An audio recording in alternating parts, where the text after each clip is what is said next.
Prenons nos Bibles.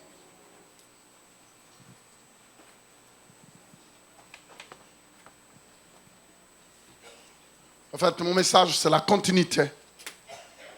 C'est la continuité de ce message que j'avais commencé la fois passée. Sur quoi? Ça fait 3, ça c'est notre 3e dimanche. J'étais en train de parler sur quoi? Oui? J'en ai une personne qui peut lever, oui. La puissance de l'engagement.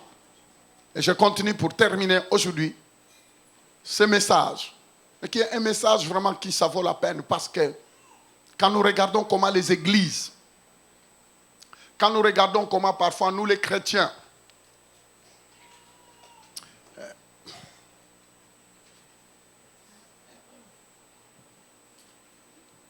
et vous savez, accepter Jésus c'est tout autre chose.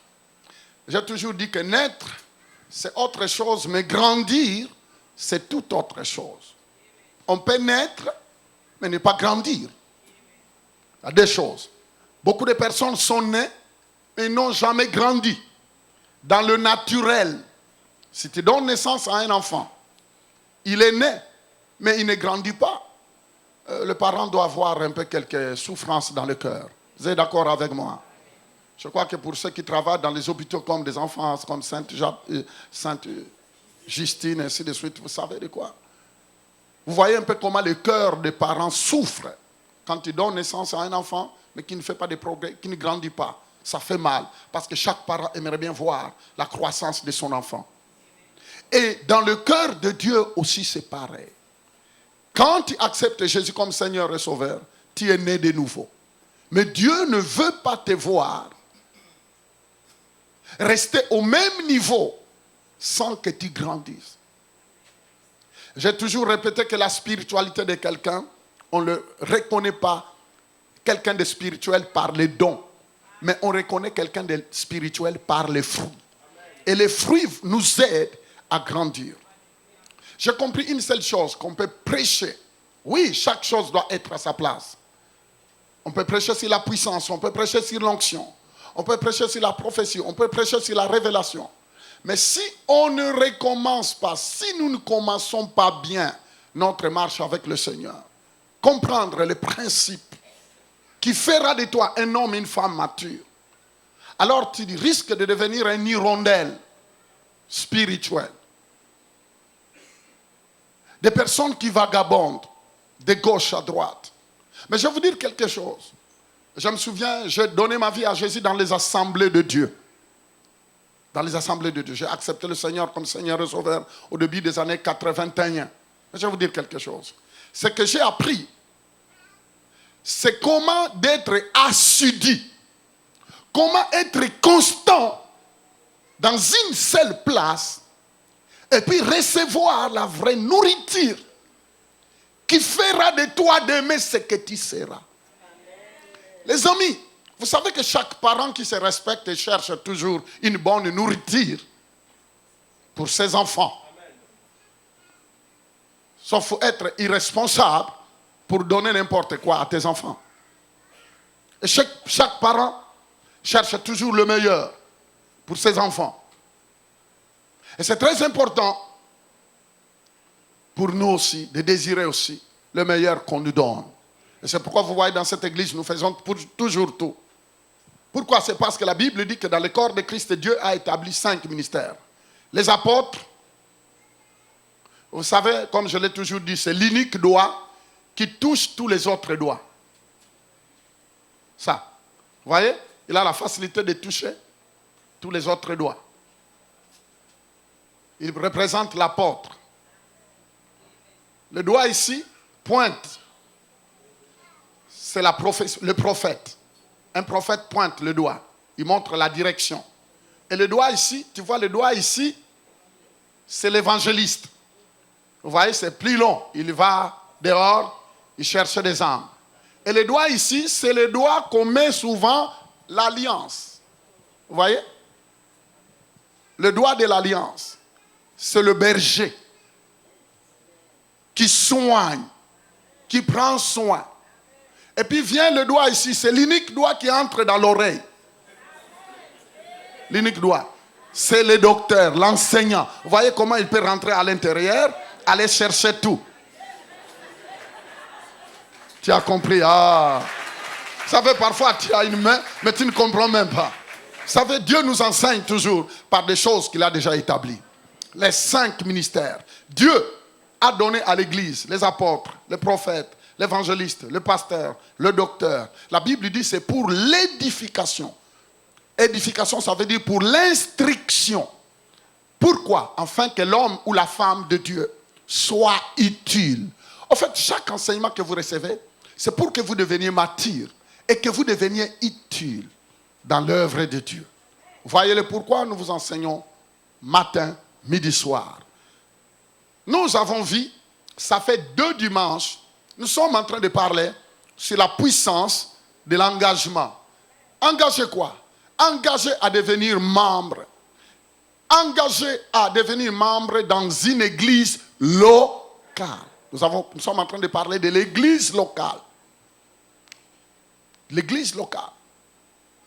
Et il y a même des personnes qui m'appellent de la France pour me dire, pasteur, moi j'allais à l'église, mais je ne comprenais pas vraiment l'importance de l'église locale. C'est pourquoi je m'en foutais, je faisais ce que je voulais et j'allais où je voulais. Et actuellement, c'est à la mode. Vous pouvez voir des personnes qui n'ont plus l'équilibre.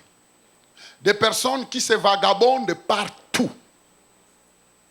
Des personnes qui, tel dimanche, il est là. L'autre dimanche, il sera là. L'autre dimanche, le lendemain dimanche, il sera. Alors, il peut déjà faire un programme pour visiter 5 églises. Si ce mois-là a 5 dimanches. Et si ce mois-là a 4 dimanches, alors il visitera 4 églises. Les amis, ce n'est pas biblique. Ce n'est pas biblique. La Bible dit que Jésus, comme selon leur coutume, il allait au temple. Il allait au temple. Il est bon, il est vrai qu'on peut de temps en temps suivre des séminaires de gauche à droite. Mais on ne peut pas bâtir notre foi en étant partout. Tu te rends compte? Amen.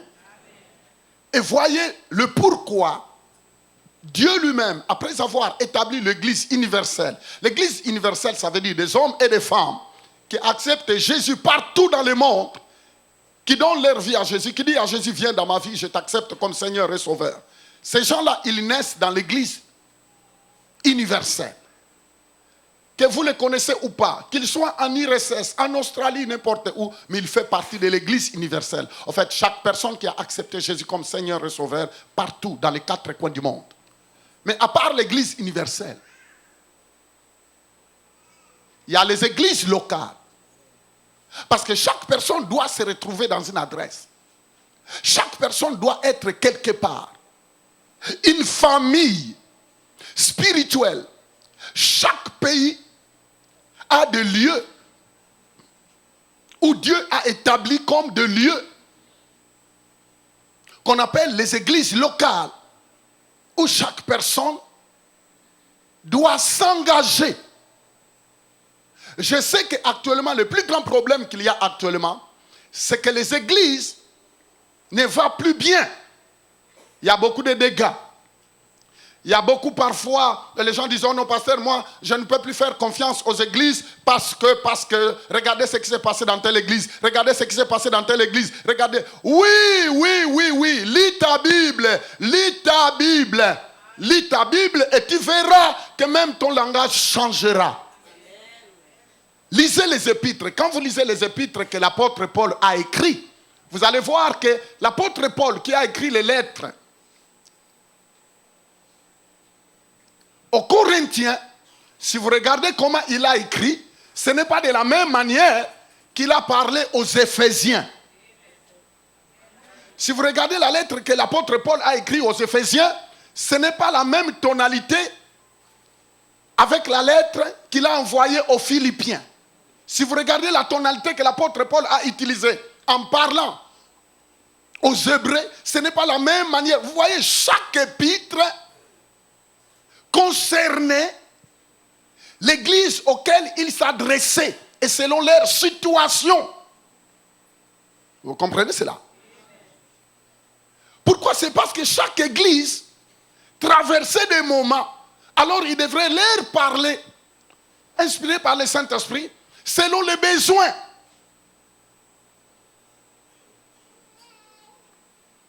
Et c'est très important de le connaître.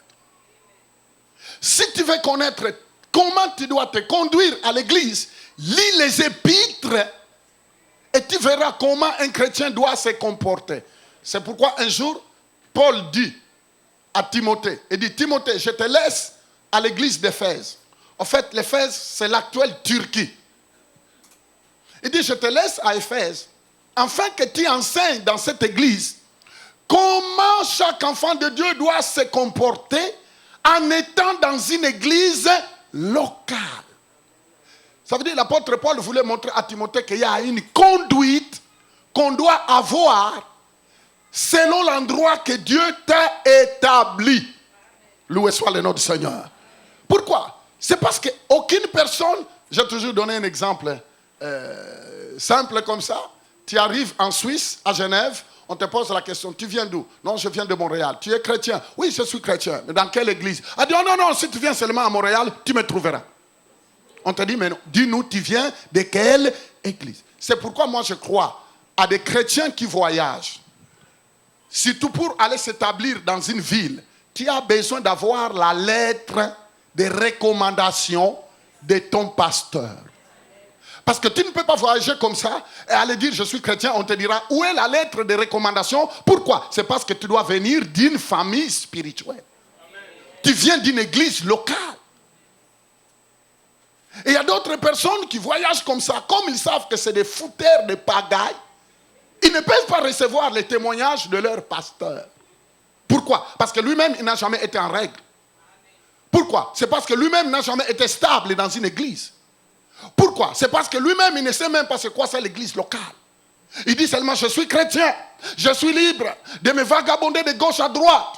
Je vous ai donné un exemple d'un dogme, je ne sais pas là, de chauve-souris qui est mort. Le chauve-souris ressemble à un chien à la tête, mais il a des ailes. Alors ils ont dit, hey, le chauve-souris est mort, chauve-souris est mort. Ils ont dit, appelez tous les chiens pour qu'ils voient. Le chien regarde et dit, mais oui, il a la bouche d'un chien, mais les ailes, un chien n'a pas des ailes. Il dit, ah non, il n'est pas notre frère. Alors ils appellent qui? Les oiseaux arrivent et disent, hey, il a des ailes, mais sa bouche, en tout cas nous aussi, il n'est pas notre frère. Et finalement, tout le monde se sont séparés et il a pourri. Pourquoi? C'est parce que c'est des personnes, on ne sait pas où les placer. Je reviens dans ce que j'ai toujours dit. Il y a d'autres qui diront, cette église-là. Ça, c'est la communauté. Les gens de la ville, ils disent, cette église-là, là. Mais il y a une autre catégorie de personnes qui disent, cette église-ci. Ceux qui disent cette église-ci, ça veut dire que c'est des personnes qui fréquentent les églises de temps à autre. Ils disent cette église-ci. Mais il y a d'autres qui diront notre église. Notre église, ça veut dire que c'est une personne qui s'est engagée, qui s'est identifiée à cette église. C'est qu'une personne qui dit c'est mon église. C'est mon église. Je suis là. Et il y a aussi des responsabilités. Loué soit le nom du Seigneur. Je disais loué soit le nom du Seigneur. Dernièrement, j'étais en train de prêcher en France et le pasteur me disait, pasteur, on ne comprend pas l'instabilité des églises. Je dis, mais pasteur, je ne sais pas qu'est-ce que toi tu enseignes. Parce que si vous continuez seulement à prêcher la puissance, la puissance, la puissance, les mêmes personnes qui tombent, qui se relèvent, qui tombent, qui se relèvent, mais ils ne comprennent pas comment la doctrine fonctionne. Et ces gens-là, ils ne sont pas matures. Et ces gens-là, à n'importe quelle seconde, ils peuvent fermer ses bagages et puis s'en aller. Pourquoi? Vous l'avez habitué seulement à tomber, à se relever. Et malgré qu'ils sont tombés 17 fois, cela ne lui a jamais rendu stable. Le pasteur Paul appelait cela les tombit man ou bien les tombit woman. Ils tombent de gauche à droite, mais on ne peut pas leur faire confiance. nous avons vu, ça fait 2 dimanches, que la toute première chose qui fait qu'un chrétien soit un membre assidu dans une église, premièrement, elle fait de la personne un croyant authentique. Ça, c'est le premier point. Le pourquoi chaque enfant de Dieu doit être dans une église locale. Deuxièmement, nous avons montré le pourquoi qu'une personne soit dans une église locale. Pourquoi? C'est parce qu'elle lui procure quoi? Une famille spirituelle, afin quoi? De les soutenir et les encourager dans leur marche avec Christ. Amen. Une famille spirituelle. Tu dois avoir une famille spirituelle. Tu dois avoir une famille spirituelle. Tu dois avoir une famille spirituelle. Moi, j'aime dire les choses franches. J'aime. Pourquoi? C'est parce que notre rôle, la Bible dit, toute écriture est inspirée par le Saint-Esprit. Elle est utile pour enseigner, corriger les gens. Vous savez qu'actuellement, les églises à tendance immigrée, comme nous, ont de sérieux problèmes. Premièrement, même nous vivons en Amérique, mais parfois on ne sait même pas comment vivre dans un pays. On ne sait pas. On pense qu'on est toujours comme chez nous. On ne sait pas que vivre dans un système, il faut suivre parfois le système. Et quand on dit qu'il faut avoir une assurance, il faut avoir une assurance. Qui est là avec moi? Quand on te dit qu'ici, ça marche, il faut avoir une assurance. Ne continue pas à traîner la mentalité de chez toi au village, ou des papas qui donnaient naissance aux des enfants en disant, naissez quand même, vous ferez mon bonheur. Ça ne marche pas. Et on n'a rien préparé pour leur futur. C'est cette mentalité-là de la forêt qu'on amène partout. Les immigrés ont des problèmes. Ils amènent la même mentalité de chez eux, ils l'amènent partout. Vivre ici, il faut avoir ton assurance. Assurance pour ta voiture. Tu ne peux pas rouler avec une voiture sans assurer. Qui est là? Assurance parce que la mort peut te toucher. Ne laissez pas le fardeau sur les dos des gens. Je n'entends pas. Écoutez-moi bien, écoutez-moi bien. Écoute-moi bien. Tu dois, si tu peux dépenser des milliers de dollars par mois, avoir une assurance de $20, ça ne te coûte rien. Rien. Rien. Mais c'est parce que c'est le système ici. C'est comme ça qu'on vit ici. Autrement, retourne dans ton pays, parce que je crois que tu n'as pas été conçu pour vivre ici. Est-ce que vous savez qu'il y a d'autres personnes? On peut donner une bonne mère. Je vais vous dire quelque chose. Écoute-moi bien. Vous savez, un jour, on est venu me voir dans mon bureau. Moi, je suis un leader. Des gens du gouvernement sont venus me voir. Ils ont dit, pasteur, on t'a dit, on nous a parlé de ton influence dans la communauté. Mais regarde, tu vois, nous sommes de ces gens-là qui donnons des médicaments aux gens qui découchent de gauche à droite, et puis comme ça. Tu as compris? Je dis oui. Elle dit, regarde, tel pays, ces gens-là, ils font des bêtises sans se protéger. Ils m'ont dit, monsieur, vous allez risquer d'avoir dans votre communauté des immigrés beaucoup des orphelins. Parce qu'il me semble que vos adultes n'ont pas le sens. Ils couchent de gauche à droite et ils ne se protègent pas. C'est ça qu'ils ont utilisé dans mon bureau. Ils ne se protègent pas. Vous êtes composé de personnes sans cerveau. Et monsieur, si tu n'avertis pas, vous allez avoir beaucoup des orphelins. J'ai tout dans mon bureau. J'ai regardé, j'ai dit, oh mon Dieu, ça ne va pas. Et les amis, ça ne va pas. Mais vous savez qu'en tant qu'éducateur, parce que non seulement je suis un pasteur, mais je suis un éducateur. Je dois éduquer. Je dois parler la Bible, toute écriture est inspirée. Je dois parler parce que si je ne le dis pas, Dieu me demandera des comptes. Les amis, les gens ne considèrent pas leur vie. Et ils veulent laisser la responsabilité sur les dos des gens. Non, vivre dans un continent, il faut connaître comment ce continent vit. Et il faut s'aligner.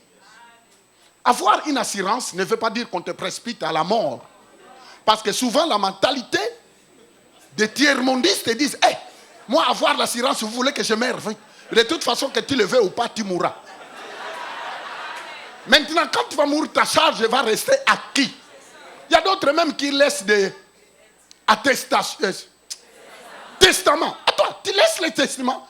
Dis-nous combien tu as laissé dans votre compte. Parce que c'est bien un testament, mais combien tu as laissé dans ton compte? Parce qu'on va honorer ton testament par rapport à ce que tu as laissé dans ton compte. Tu n'as rien laissé et tu veux laisser un testament qui va être...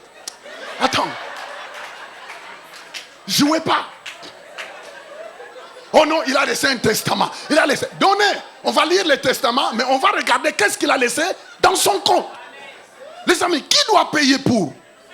Ne vivez pas selon la mentalité africaine où on pense que non, il a laissé un testament. Et puis il y a un pasteur qui m'a fait rire. Il a dit, pasteur, un de mes beaux-frères est mort. Il a dit non, viens parce que je vais laisser la responsabilité de mes enfants à toi. Il dit, hé!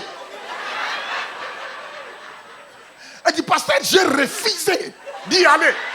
Pourquoi? Il a fait seul ses enfants. Maintenant, il voulait les confier à moi. Pourquoi? Pourquoi?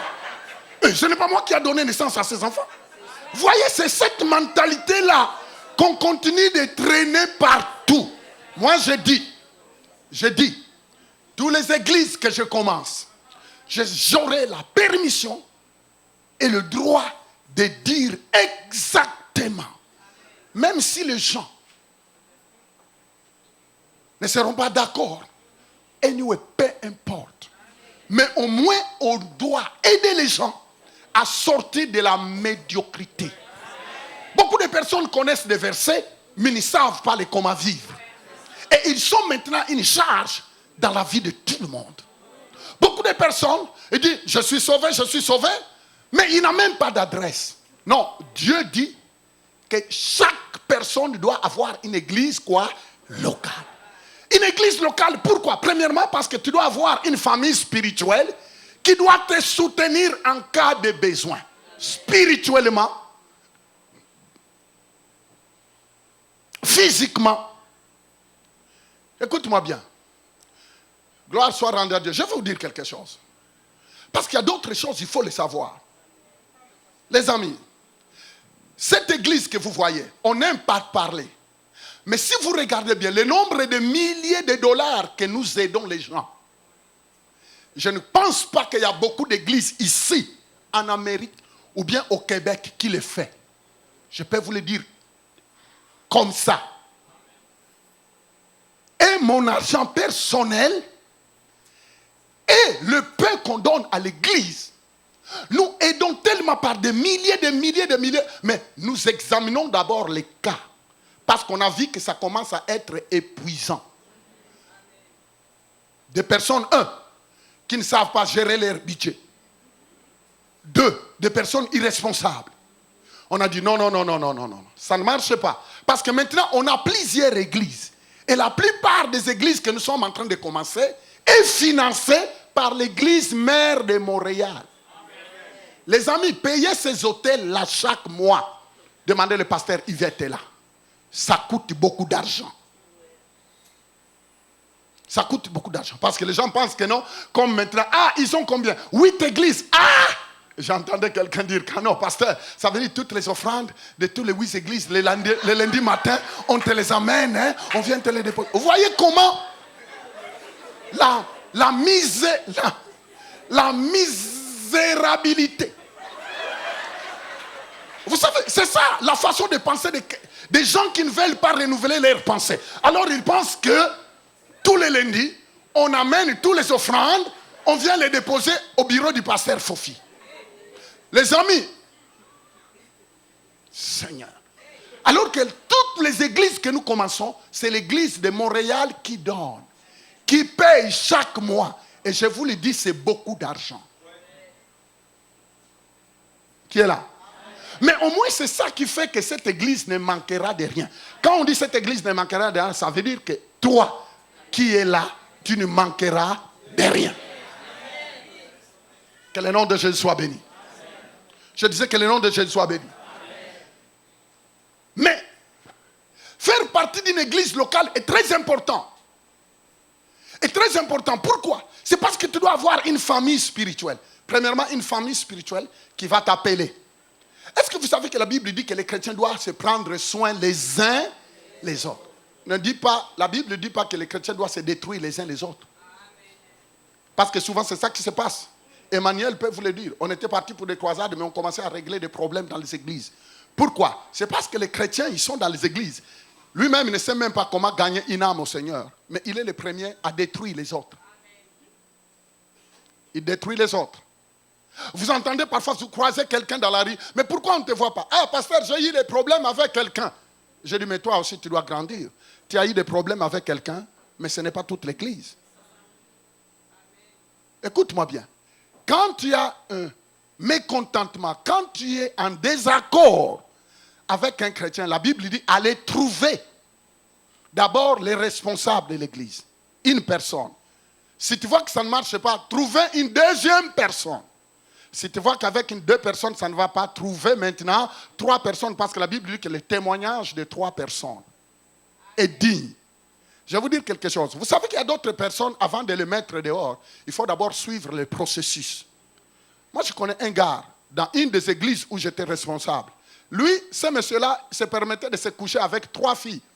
Il allait, il disait, je vais t'épouser. Il sortait. Il disait, toi, ma soeur, vraiment, Dieu m'a montré. Il sort. Il arrive encore à l'autre et dit, ma soeur, toi, la révélation que j'ai eue, c'est toi. Maintenant, il avait des révélations pour tout le monde. Vous savez, ce qu'on fait en cachette finira par se dévoiler. Un jour, la situation, ça s'est avéré que ça s'est empiré. Et finalement, souvent, quand vous vous entendez avec ces gens-là, moi, le pasteur n'est pas là, ni le pasteur Souzy n'est pas là. Mais quand ça barde, maintenant, tu veux chercher. Attends, il faut d'abord que les choses soient claires. Il vient, il dit, pasteur, je dis, ah bon? Il sort avec vous 3, oui. Je dis, monsieur, viens. J'ai fait cela exprès.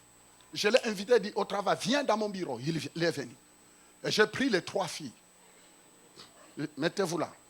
Il dit, viens. Il dit, monsieur, tu reconnais toutes ces 3 filles? Il dit, oui, je les connais, c'est des sœurs en Christ. Je dis, hey! C'est des sœurs en Christ. Je dis, ma sœur dit, ah, le monsieur là, il venait chez moi, il mettait la pagne ici, je le servais. Tu te rends compte, il allait dans des maisons de sœurs. Et il s'assoyait comme si c'était le mari. Et on le servait, on préparait même sa boîte à linge. Et il le faisait à tous les 3. Et en même temps, il leur piquait le peu de salaire qu'il gagne. Les sœurs, soyez réveillées. Ce n'est pas seulement au nom du mariage que tu vas te laisser marcher à n'importe qui. Tout simplement parce que tu dois te marier, tu dois pondre des enfants, tu dois faire ceci. Mais non! Valorise-toi. Je dis, monsieur, je vois que toi, tu es un aventurier. Je dis, monsieur, toi, tu es un aventurier. Parce que tu les traites de sœurs, mais tout en les habillant. C'est ça qu'on appelle des habits. Vous savez, il y a d'autres personnes qui ont fui cette église. C'est parce que j'aime affronter les gens. Un aventurier, il faut l'aider. Mais quand vous le croisez dehors, il ne dira pas ce qui a fait qu'il fuit l'église. On a voulu l'aider, lui il ne voulait pas parce qu'il voulait mener cette vie du désordre. Alors là, moi je n'ai pas besoin d'une comité pour prendre une décision. Je te dis, monsieur, si c'est pour abuser les gens, alors tu fais partie de pédophilie spirituelle. Dis, on va t'aider, va chercher un endroit où on acceptera n'importe quoi, parce que tu ne veux même pas l'aide. Mes frères et sœurs, vous savez, il y a d'autres personnes, vous pouvez tout faire, ils n'accepteraient pas de recevoir l'aide. La Bible dit, il y a d'autres personnes qui viendront avec la peau d'agneau, mais à l'intérieur de lui, c'est un loup. Les amis, les loups, en tant que berger, il faut protéger quoi? Les brebis. Écoute-moi bien, j'ai toujours dit, ici, là, dans cette église, ici, il n'y a aucune personne qui a quitté cette église qui est venue me voir en me disant, Fofi, tu m'as fait ça, ça, ça. Rien, même pas un. Je l'ai toujours dit, il n'y en a pas. Ou il va mentir parce qu'il n'a rien à me reprocher. Il va mentir. Même quand je vous dis donner les offrandes, je ne vous impose pas. Vous donnez parce que vous voulez. Quand on dit donner ta dîme, je ne viens jamais sortir de l'argent de quelqu'un dans la poche. Tu donnes parce que tu crois au principe de Dieu. Deuxièmement, personne ne m'a jamais vu, je suis parti chercher sa femme. Je n'ai jamais fait le cours à la femme de personne. J'ai une femme là. Alors, que personne, j'aime dire les choses franches. Parce qu'il y a trop de... Les églises souffrent ici au Canada. Les églises souffrent partout dans le monde. À cause des aventuriers qui sont dans l'église. Ils ne veulent pas qu'on les redresse. Ils ne veulent pas que Dieu les redresse par la parole. Non, non, non, non, non, non, c'est ma vie privée, c'est mon caractère. Ah non, mon père avait pris polygamie. Ah bon, parce que ton papa était polygamie. Mais finalement, où est la nouvelle naissance? Où est ta nouvelle créature? Beaucoup de personnes, parfois, il est en désaccord avec quelqu'un. Il a pris l'argent de quelqu'un, il ne veut pas lui rembourser. Maintenant, l'autre dit, tant que cette personne est là, je ne viendrai plus dans cette église.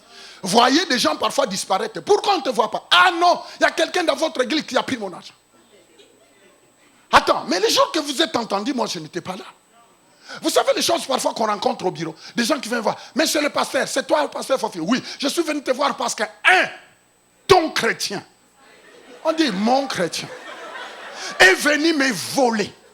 Il a prêté mon argent, il ne veut pas le donner. Je dis, madame, est-ce que les jours que vous êtes entendus, moi j'étais là? Oh non, madame, dehors. Je dis, madame, dehors. On ne t'a pas dit que moi je ne blague pas. Non, pasteur, on m'a dit que toi tu ne joues pas. Je dis, madame, dehors. Et puis, je dis, dehors, et puis dehors. Demandez Dieu. Pourquoi une telle personne, première, il ne vient même pas avec le respect. Pour dire, pasteur, est-ce que tu peux m'aider? Mais il vient seulement, on m'a dit que ton chrétien. Quelle arrogance et puis quelle impolitesse. Et moi, je n'aime pas ça.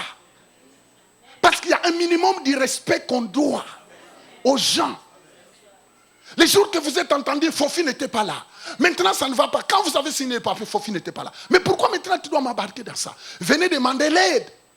Et je peux t'envoyer chez un ancien qui peut vous aider. Quelqu'un peut dire amen.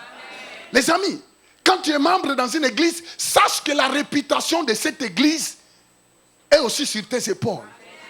Parce que quand tu mènes une vie désorganisée dehors, les gens disent, ah bon, il prie à l'église de Fofi. Moi, je ne suis pas Jésus. Dites, il prie à l'église de Jésus-Christ, Christ en action. Mais maintenant, la personne qu'on insulte, c'est le pasteur qu'on doit insulter. C'est comme si le pasteur ne nous enseigne pas bien. C'est comme si c'est le pasteur qui dit, amen, amen, maintenant allez faire du désordre. Non, le pasteur enseigne. Mais que chaque personne prenne en considération ce qu'il reçoit. Tu représentes ton église partout où tu es.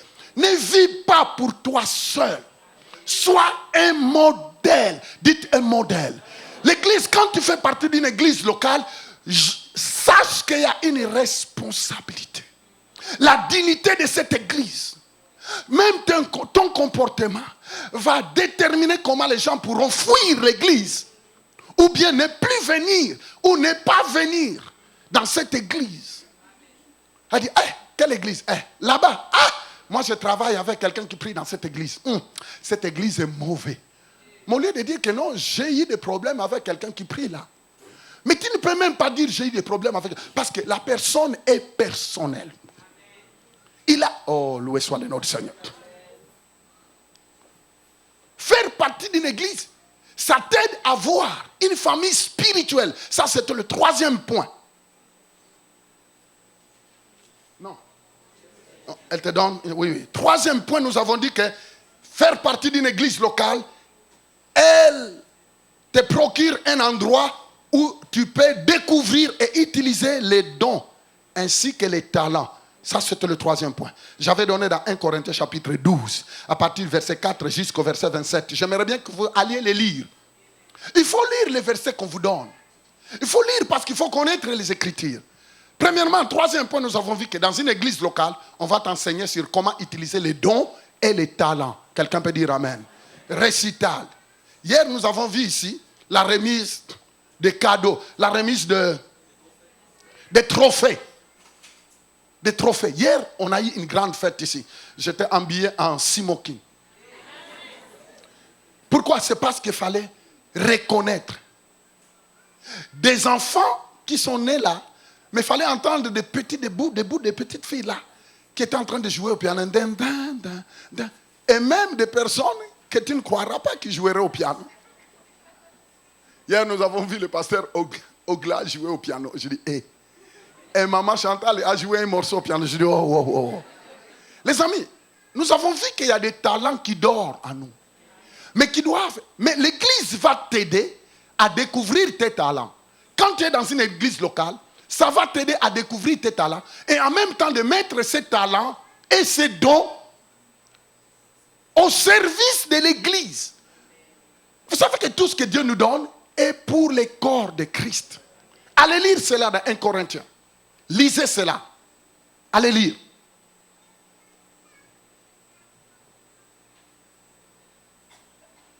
Pourquoi? C'est parce que nous rendrons compte à Dieu par rapport à tout ce que Dieu nous a donné. Et dans l'église, on va t'expliquer que non, tel talent que tu as est nécessaire. Là, on est en train de me donner les rapports des personnes qui font partie des hommes d'affaires. Mais en même temps, le frère Bob me parlait de quelqu'un qui a un talent vraiment sur l'informatique. Mais quand vous regardez le travail qu'il est en train de faire, c'est fort. S'il faut le payer, ça coûterait cher. Vous voyez, il y a beaucoup de talents cachés ici à l'église, mais qui doivent être au service du corps de Christ. C'est seulement en étant à l'église locale, non pas en disant non, moi je suis partout, mais où est-ce que tu feras démarquer tes talents? En étant partout, on ne pourra pas reconnaître tes talents. Mais même dans le travail, dans les entreprises, l'ancienneté que tu as dans cette entreprise va déterminer même les primes et puis tout. Mais toi, partout, tu quittes ici, tu vas là-bas, tu quittes ici, finalement, tu es un commencement, tu es un commenceur éternel. Tu es partout, tu commences. Mais non, ça ne marche pas comme ça. Tu dois apprendre à être stable. Dites stable.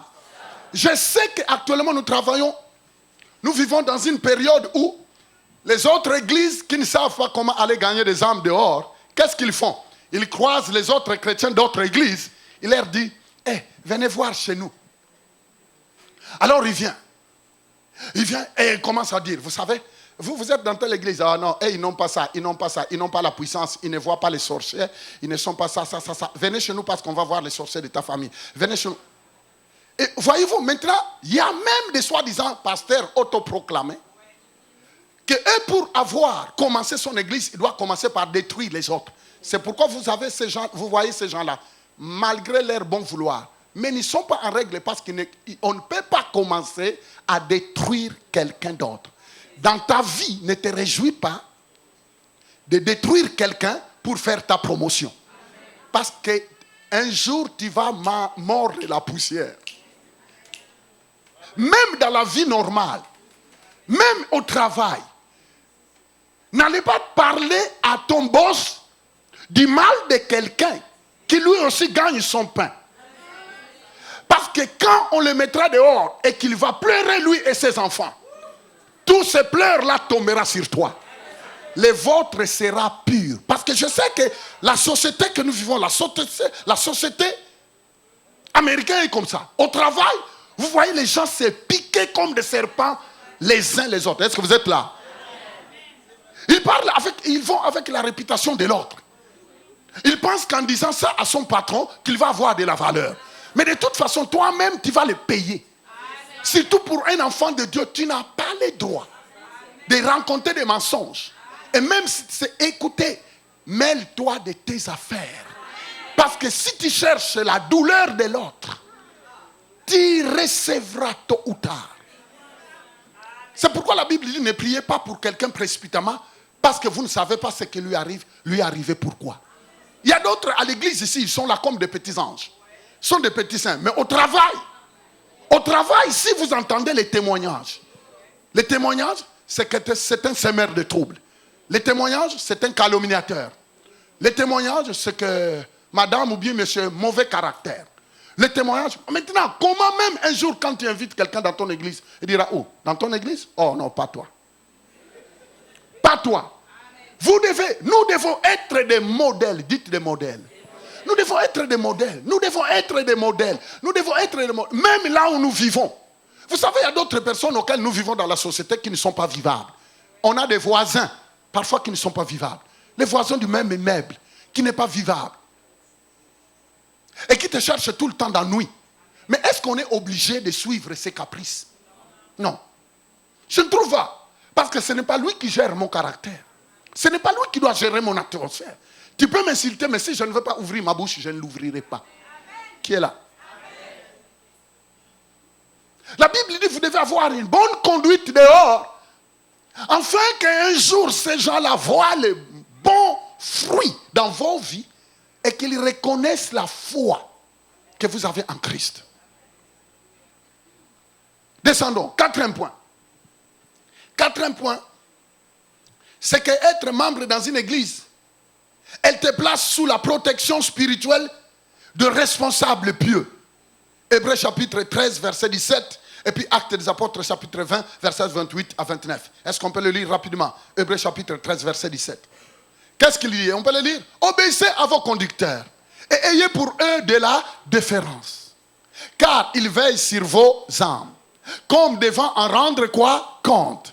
Qu'il en soit ainsi, afin qu'ils le fassent avec joie, et non en gémissant, ce qui ne serait d'aucun avantage.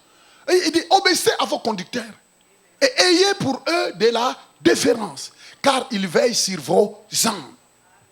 C'est ça que la Bible dit, obéissez. Obéissez. Pourquoi? Quand on parle des conducteurs, c'est les conducteurs de votre église locale.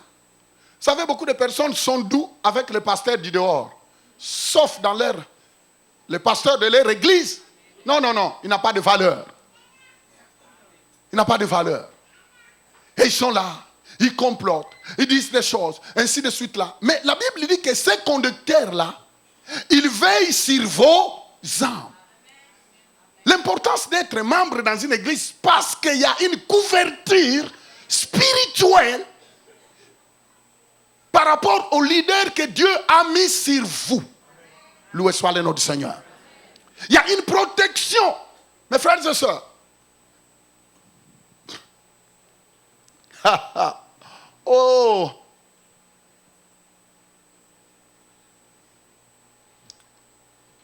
On a besoin, ça c'est un passage auquel on peut développer. On a besoin de la protection spirituelle. Quand on est dans une église locale. Et beaucoup de personnes actuellement ne comprennent pas ça. Et comme ils n'ont jamais compris cela, c'est pourquoi vous pouvez le voir, ils ont des difficultés parfois de s'asseoir. Et ils ne savent pas ce qui se passe dans le monde spirituel. Écoute-moi bien.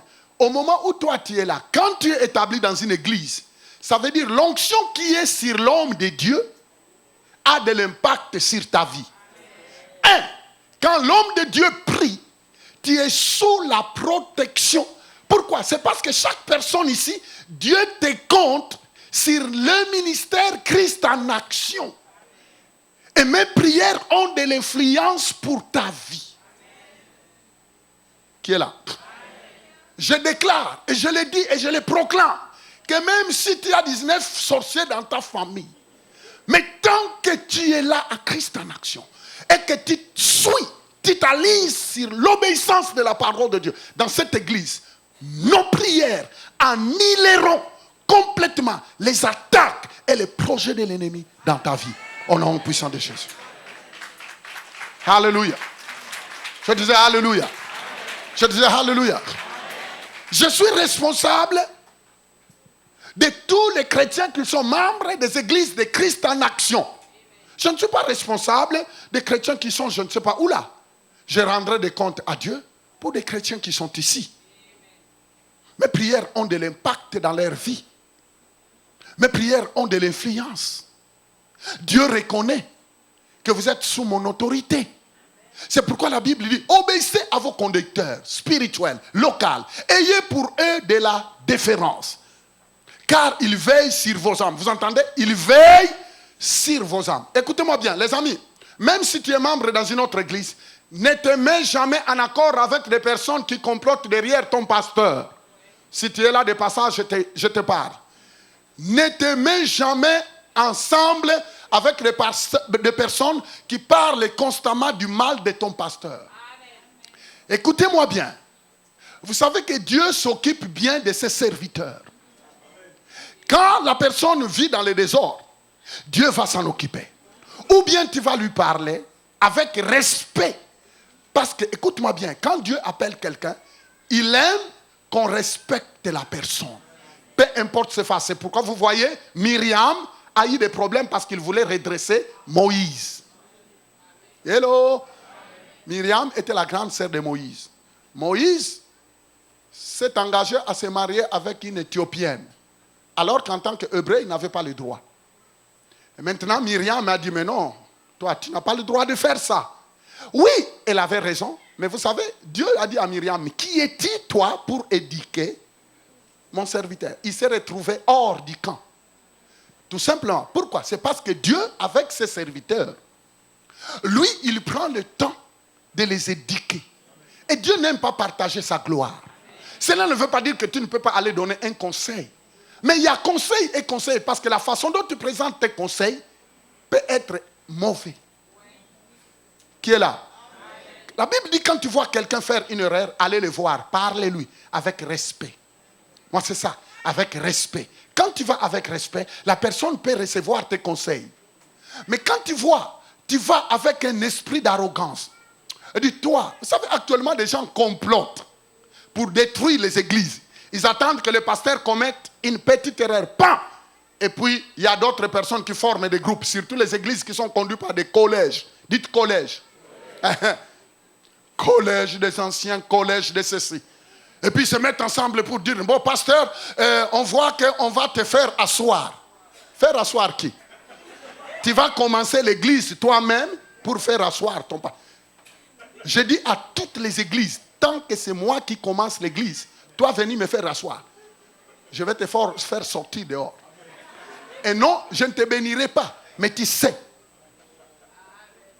il faut respecter des personnes que Dieu a fait alliance.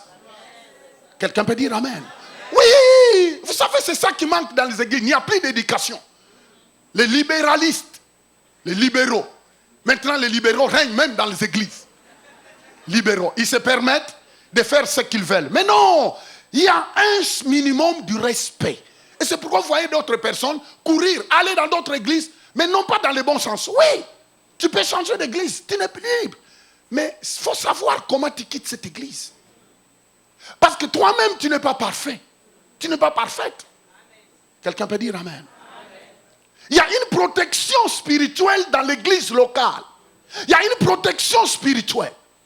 Les prières de cette église, l'aide de cette église, les dirigeants de cette église intercéderont pour toi, proclameront ce qui doit arriver, mais en bien. Mais maintenant, toi, si tu n'as pas d'église locale, tu es partout, tu n'as pas d'adresse, qu'est-ce que tu vas devenir? Vous savez qu'on peut dire beaucoup de choses. C'est pourquoi, mes frères et sœurs, méfiez-vous avec des personnes qui travaillent pour détruire les églises locales. Parce que l'église locale, c'est ton adresse. C'est ton lieu de bénédiction. C'est ton lieu de bénédiction. Et je vais vous dire, avant de terminer, tu ne peux pas être membre dans une église et puis continuer de détruire cette église par tes paroles. Ce qui va arriver, c'est que même quand Dieu visite l'église, quand Dieu bénit l'église, toi, tu ne seras pas béni parce que spirituellement, tu es écarté. Vous savez, le fait d'être là physiquement ne montre pas que tu es uni spirituellement. Parce que d'abord, c'est spirituel. Quand tu es déconnecté spirituellement, par ton attitude, par ton comportement envers cette église locale, tu ne peux pas être béni dans cette église locale. Pourquoi? C'est parce que cette église locale n'a pas de place dans ton cœur. Et c'est pourquoi vous voyez d'autres personnes, oh, n'allez pas dans cette église, mais lui-même, il est toujours là. N'allez pas dans cette église, ils sont mauvais, mais lui, tous les dimanches, il est là. Mais si l'église est mauvaise, pourquoi tu dois être là? Et une telle personne ne peut pas être bénie dans cette église locale. Qui est là? Je disais qui est là. Actes des Apôtres, chapitre 20, verset 28. Et puis on va terminer. Prenez donc garde. Vous voyez? Il dit, prenez donc garde à vous-même et à tous les troupeaux sur lesquels le Saint-Esprit vous a établi évêque. Pour paître, vous entendez? On parle de dirigeants. Il dit, ils doivent faire attention, ils doivent prendre garde. Ils doivent veiller sur les troupeaux auxquels, vous voyez, vous entendez? Dieu nous a établis. C'est Dieu qui nous établit. C'est Dieu qui m'a établi. La Bible dit, prenez donc garde à vous-même, c'est-à-dire nous les pasteurs, et à tous les troupeaux sur lesquels le Saint-Esprit vous a établis. Regardez-moi, il y a une responsabilité pour nous les pasteurs. Il y a une responsabilité pour les leaders. La Bible dit que Dieu nous met en garde. Il dit, prenez garde sur les troupeaux auxquels j'étais établi. Mais vous savez, on peut prendre garde, mais si les brebis, lui-même ne fait pas se soumettre sous l'autorité de ses bergers, on ne peut rien faire. C'est pourquoi vous voyez, nous, dans les églises, on n'est pas des policiers. On prêche la parole de Dieu, on donne des conseils, mais les décisions, c'est toi. Les décideurs, c'est toi. Nous faisons notre part. Mais nous comprenons par là que Dieu établit. Dieu établit. Dieu établit. Vous savez, j'ai eu des églises en Genève, en Suisse. Ces églises-là, aujourd'hui, ils vivent ce qu'ils vivent parce que je voyais ils avaient des difficultés parfois de se soumettre aux leaders qui étaient là. Et j'ai compris, toutes les églises qui ont des difficultés à se soumettre aux leaders qui sont là n'avancent pas. N'avancent jamais. Leur vie, en tant que chrétien, n'avancera pas. Et l'église n'avance pas. Il y a toujours des personnes, je disais à un des pasteurs dans une de nos églises en Suisse, je dis, ne pensez pas que tout le monde diront des biens de vous. Il y a d'autres qui sont à l'église, ils passent leur temps à bouder. Des boudeurs à vie. Ils boudent dans leur maison, ils boudent au travail, ils boudent. Maintenant, cet esprit les accompagne même dans les églises. Ils boudent. Le pasteur est en train de prêcher, lui, il est là, en train de bouder. Mais moi, je dis, tu peux bouder, ce n'est pas ma première église. Il dit, j'ai été vacciné des boudeurs. Tous les boudeurs ne me disent absolument rien. Pourquoi? On en a vu de toutes les couleurs. Les gens aiment bouder. Mais attends, parfois n'amenez pas tes frustrations de chez toi à l'église. À l'église, tu viens pour recevoir la parole qui va te faire sortir de tes frustrations. Louez le Seigneur. Maintenant, si tu commences à bouder avec la personne qui est à côté de toi, tu boudes contre ton voisin à côté. Tu boudes contre les diacres. Tu boudes contre les gens qui te reçoivent à l'accueil. Et toi, c'est quoi ça? Moi, je m'assois ici. Mais attends. Respecte-les parce qu'à l'église locale, il y a un respect. Il y a un respect. Respecte la personne.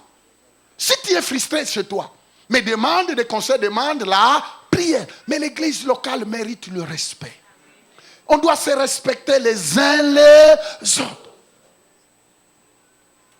Prenez donc garde à vous-même et à tous les troupeaux sur lesquels le Saint-Esprit vous a établi. Évêque, pour paître l'église du Seigneur qu'il s'est acquise par son propre sang. Oh, descendez verset 29. Qu'est-ce qu'il dit? Il dit, je sais qu'il s'introduira. Oh, dites-oh. Je sais qu'il s'introduira parmi vous. Ça veut dire dans les églises locales. Quoi? Après mon départ, l'apôtre Paul parle de loups criels qui n'épargneront pas les troupeaux. La Bible parle d'introduction des loups. Dites des loups. Les églises actuellement souffrent parce qu'il y a des loups qui rentrent. Ils s'assoient comme un frère en Christ. Je ne sais pas quel jour, jeudi, j'ai passé toute la journée à Ottawa avec pasteur Souzy. Vous savez, je devrais régler des problèmes.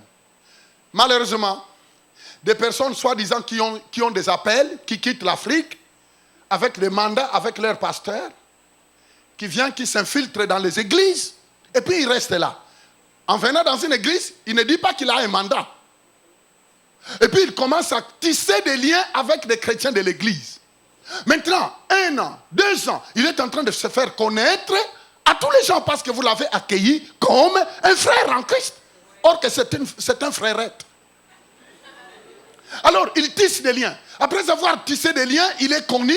Maintenant, un jour, il se lève. Oh non, moi, mon père spirituel de mon pays m'a dit maintenant de commencer. Maintenant, tu vas commencer avec qui? Avec qui? Vous voyez le problème? Au moment où vous dormez, nous, on est en route. Parce qu'il fallait régler cela. J'ai dit, monsieur là, viens, assis-toi. Mais on t'a fait du bien, or que toi, tu avais ta mission. Mais si vraiment tu avais un mandat de ton pasteur, mais quand tu es venu, il fallait que tu restes chez toi. Prie.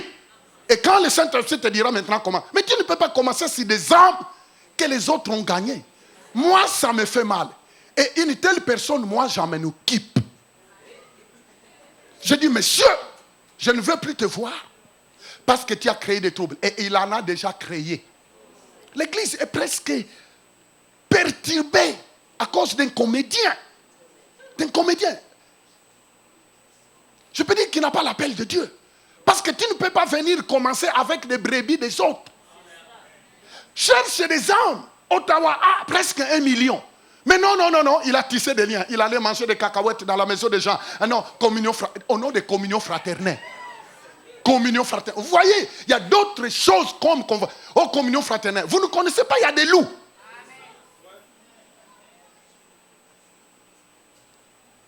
Maintenant, l'église, au lieu de progresser, doit aller encore étape par étape. À cause de soi-disant appelés, mais qui n'ont pas d'appel. Écoute-moi bien. On ne peut pas démarrer un ministère en visant d'autres chrétiens. Pourquoi? C'est parce que ce n'est pas l'œuvre de Dieu. On pense que l'église grandit, mais ce n'est pas l'église qui ne grandit pas. En fait, c'est tout simplement des changements d'environnement. C'est grave.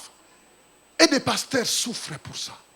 Nous devons prier beaucoup pour ces églises. Parce que l'apôtre, il dit, je sais qu'il s'introduira parmi vous, après mon départ, des loups criels qui n'épargneront pas les troupeaux. Continue, verset. Qu'est-ce qu'il dit? Verset 30, il dit, et qu'il s'élèvera du milieu de vous des hommes et des femmes qui enseigneront des choses pernicieuses pour entraîner les disciples. Vous entendez? Ils vont s'élever dans l'église. Vous savez, des personnes toujours qui donnent des cours, des études bibliques. Mais en cachette. Ils ne disent jamais que non, ils ont une cellule chez eux. Ils disent, ah, venez. Et puis ils se rencontrent, ils commencent à leur dire, ici nous on voit des sorciers. Ici nous on voit ceci. Mais attends, si tu deviens un enseignant, tu dois être enseignant par rapport à des personnes que toi tu as amenées au Seigneur. Mais la Bible dit que malheureusement les églises souffrent parce qu'il y a des personnes qui s'introduisent comme des loups dans les églises, mais pour devenir des enseignants. Et ils profitent des contacts. Quand il est venu, il est venu seul, mais quand il veut partir avec tout un groupe. C'est démoniaque. Et c'est pourquoi ces églises-là qui commencent comme ça ne peuvent pas évoluer. Pourquoi? C'est parce qu'ils commencent dans la malédiction. Ils commencent par la souffrance des autres. Et même toi qui suis, les suiveurs de ces diviseurs ne seront jamais bénis.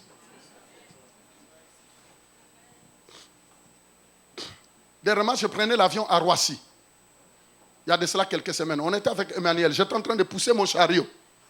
Et je vois un destructeur qui est reconnu mondialement, qui est en train de détruire des églises partout. Il vient, j'étais en train de me préparer d'entrer à l'avion. Il me dit, même pas bonjour. Il me dit, monsieur, tu es un pasteur. Je lui ai regardé, je suis resté calme. Je dis, messieurs, demandez Emmanuel. Et les agents de l'avion. Je dis, messieurs, qu'est-ce qu'il y a? Cet homme-là, il a détruit des églises par des enseignements. Mais il se croit puissant. Je lui ai dit, monsieur, on ne blague pas. Allez, marche. Et puis je suis parti. Ce gars-là a détruit. Des pasteurs partout pleurent. Des pasteurs partout pleurent par rapport. Mais je l'ai reconnu que c'était lui. Et directement, il a sursauté. Je dis, fais pas gaffe, monsieur. Je dis, Emmanuel, on s'en va. Des faiseurs de troubles, on n'a pas de relation. Un faiseur de troubles, vous savez, il y a d'autres qui pensent que c'est des contournables, qu'on ne peut pas leur dire la vérité. C'est ce même monsieur-là qui m'a appelé un jour à 1h du matin, il y a de cela 3 ans, pour me dire, monsieur, Dieu m'a dit que tu mourras au mois d'août. C'est ce même monsieur-là, un aventurier, il y a de cela 3 ans. C'est ce même monsieur-là qui m'a appelé à la maison pour dire, monsieur, Dieu m'a dit. Quand je lui ai dit, monsieur, c'est ça que Dieu t'a dit. Maintenant, moi, je vais dire ce qui doit t'arriver. Ah non, monsieur, il coupe. Vous savez, il y a des aventuriers. Tu sais, on ne se laissera jamais intimider par un aventurier. Moi, je ne me laisse pas intimider. Les amis, les gens qui détruisent, qui cherchent le malheur des autres. Mais tu es pasteur comment? Et où? Qui t'a établi? De Melchisédek spirituel. Ils n'ont ni père spirituel. Et tu lui poses la question, où est ton père spirituel? Il n'a pas de père spirituel. Lui, c'était Melchisédek. Parce que s'il y avait un père spirituel, on pouvait aller trouver le père spirituel pour dire, regarde un peu ce que ton fils spirituel fait. Mais elle, c'est de Melchisédek. Ils n'ont ni père ni mère. Ils se autoproclament. Et même ici à l'église, on a vu des dames qui venaient ici et qui ont pris des filles ici à l'église. Ils sont partis commencer une série de prières à Montréal-Nord. Vous savez, cette dame-là, je craignais, je lui ai dit, un jour, je lui ai dit, il me dit, madame, tu risques de devenir folle. Toi, si tu continues à détruire les enfants d'autrui. Cette dame a tellement impacté des jeunes filles à haïr leurs parents. Mais quel est l'esprit de Dieu qui te dit d'haïr tes parents? Et les gens aiment aller écouter des prophéties dans de tels lieux. Il faut faire attention, dites faire attention. Les amis, en tant que pasteur, il faut apprendre le temps d'expliquer cela aux églises. Parce que les gens peuvent être couverts sous l'onction, mais ils ne sont pas préparés à affronter les gens. Quand quelqu'un vient te dire, c'est pourquoi même, à l'église n'est pas un endroit, quand on invite un pasteur, et puis on termine, bon, amen, amen, et puis tu commences à les poursuivre. Non. Non, ça s'arrête ici. Il prie pour tout le monde, ça s'arrête là. Même quand il les connaît, on n'en a pas besoin. Ça s'arrête là, parce que s'il a prié pour toi ici, ça s'arrête là. Ça s'arrête là. Moi, quand je voyage, je ne prends jamais le numéro des chrétiens des gens. Pourquoi? Je vais garder ma personnalité. Oui. Mais quand on commence à demander, donnez-moi le numéro, et alors demain, après-demain, il retourne et dit, Dieu m'a parlé, j'ai jeûné, j'ai prié pour toi, envoie $500, parce que je dois jeûner pour toi. Non, ça ne marche pas. Oh, Dieu m'a parlé, il faut dire que moi, je n'ai pas de genoux pour prier. Terminons. 5e point. Quelqu'un peut dire Amen. On termine au moins aujourd'hui. Éphésiens chapitre 5, verset 21. 5e point. Pourquoi on doit faire partie d'une église locale? Et leur donne la responsabilité de grandir spirituellement dans le Seigneur. Éphésiens chapitre 5, verset 21. Il dit, vous soumettant les uns aux autres dans la crainte de Dieu. Quelqu'un peut dire Amen. Vous soumettant les uns les autres. Dans la crainte de Christ. Parce que l'église locale t'aide à se soumettre les uns et les autres, et non pas se dévorer les uns les autres. Dans une église locale, la Bible dit, les fers aiguisent quoi? Les fers. Une église locale va t'aider à développer les fruits de l'esprit. Même en vivant avec des personnes qui ne sont pas vivables. Parce que ne pensez pas qu'à l'église, les gens sont parfaits. Non. Ça veut dire qu'il y aura des incompréhensions. Dites incompréhensions. Mais peu importe les incompréhensions, nous devons apprendre à développer notre comportement. Parce qu'il y a tellement de personnes. Ah non, moi je change l'église parce que les gens, ah non, ils m'ont fait ça. Mais est-ce que toi tu es parfait? Tu n'es pas parfait. Alors s'il vous plaît, si tu dois changer, vous dites, ah non, moi je suis parti de l'église parce qu'un tel m'a fait du bien. Tu n'es pas encore mature. Tu n'es pas encore mature. Tu ne peux pas changer d'église par rapport au comportement de quelqu'un. Il n'est pas Jésus. Il n'est pas Jésus. Ça veut dire qu'il faut apprendre parfois à supporter. Quand on dit supporter, mais comment est-ce que tu auras la persévérance, la maîtrise de soi si tu n'arrives même pas à supporter? Et c'est le même comportement qu'on traîne même dans nos familles. Ah, cet homme m'a fait ça. Ah, cette femme fait ça. Je ne peux pas les supporter. Mais non, il faut apprendre à se supporter.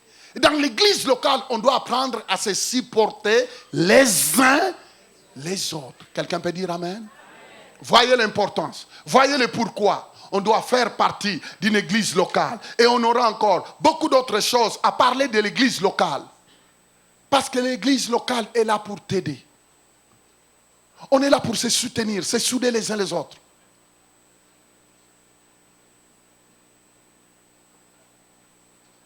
Et c'est pourquoi, quand je termine le kit le soir, j'arrive, je regarde le DVD, je commence à regarder.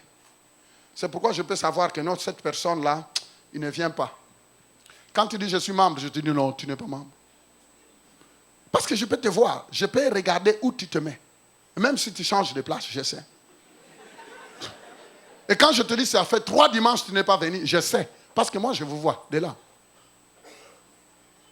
On ne vous contrôle pas, mais on sait. Et des personnes qui viennent de temps en temps, on les connaît. Ils ne sont pas membres parce qu'on ne peut pas compter sur eux. Parce qu'ils peuvent venir trouver l'église est fermée parce qu'ils n'arrivent pas à payer la salle, ça ne lui dit absolument rien. Bon, maintenant, une telle personne, pourquoi?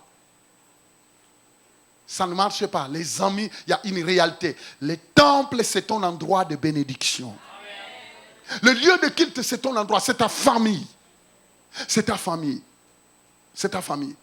J'ai parlé avec des responsables qui m'ont dit, pasteur, nous avons beaucoup aimé. Vous savez, il y a même des personnes qui venaient dans cette église qui ont quitté.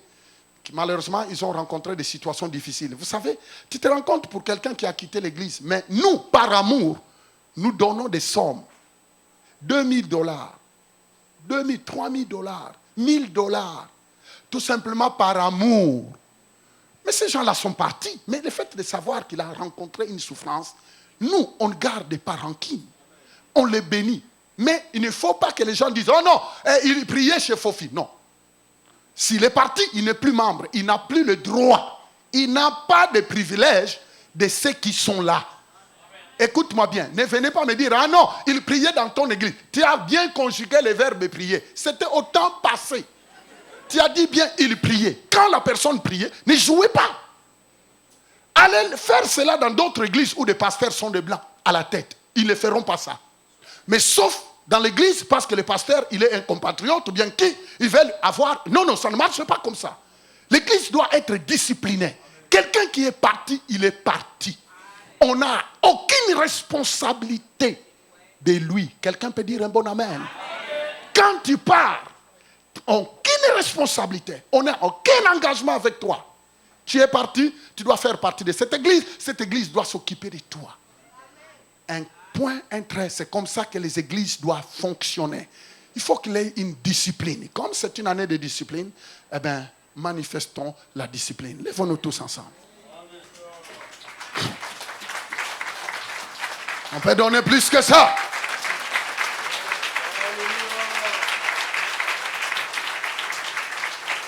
Gloire à Dieu.